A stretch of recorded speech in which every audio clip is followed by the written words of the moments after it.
Think of the global economy as a biological network. Every factory, shipping fleet, and server farm relies on a single baseline nutrient to function: energy. If we map out where that energy travels, the entire system relies on a tight geographic choke point. This map highlights the Strait of Hormuz. 25% of the world's seaborne oil and 20% of its liquefied natural gas flow through this narrow, shallow corridor. Disrupting this specific artery starves the global economic biome by choking off the flow of its primary nutrient. In early 2026, the diplomatic balance maintaining that flow broke down. Direct nuclear negotiations between the United States and Iran collapsed, and international monitors reported Tehran secretly enriching uranium, shifting the regional balance of power. In response, the US and Israel decided to eliminate the threat entirely, launching a massive preemptive military assault on February 28th. Operations Epic Fury and Roaring Lion filled the skies. Stealth F-35s and Tomahawk cruise missiles delivered over 1,000 bombs in a matter of hours. The strikes targeted massive, heavily fortified industrial facilities built deep into the desert, like the Fordo and Natanz nuclear sites, aiming to permanently eradicate Iran's nuclear potential. They also executed a decapitation strike on the nation's human infrastructure.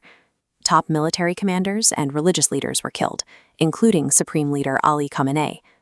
The predators sought absolute dominance by eradicating their opponent's physical capacity to fight. The objectives were asymmetrical. While the US and Israel fought for total dominance and regime change, the cornered Iranian state fought purely for survival and endurance. This chart tracks the devastation inflicted on Iran's conventional forces. Within days, their capacity to launch ballistic missiles violently dropped by 90%. Simultaneously, US forces sank the vast majority of the Iranian Navy, while Israeli strikes systematically wiped out their sophisticated air defense systems.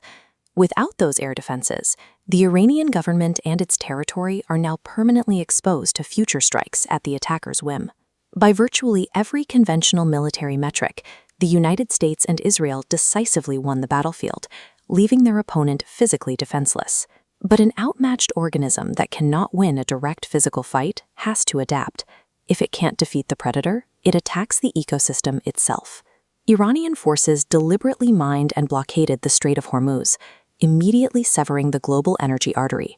They then turned their remaining drones and missiles on highly fragile energy infrastructure, striking sprawling gas fields and refineries in Qatar and other Gulf states. Iran realized it did not need to defeat the US military in combat. It only needed to poison the economic waterhole that the attacking forces and the rest of the world rely on. The shockwave hit consumer markets instantly. Global oil prices surged past $126 a barrel, while global liquefied natural gas output was crippled. This sudden energy starvation triggers a global economic contagion.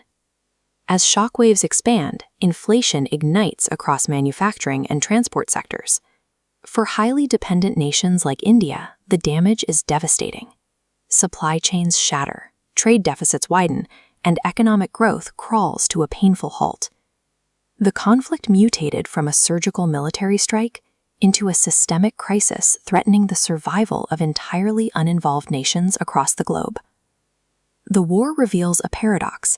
Even after the systematic destruction of an opponent's conventional military, the attackers found themselves without a strategic win. Despite the physical destruction of their weapons and the deaths of their top leaders, the Iranian regime successfully endured and remains in power. By shutting down the Strait of Hormuz, Iran used the interconnected fragility of the global economy as an impenetrable asymmetric shield against further regime change. In a hyper-connected ecosystem, destroying an enemy's claws means nothing if they can successfully weaponize the survival of the entire world.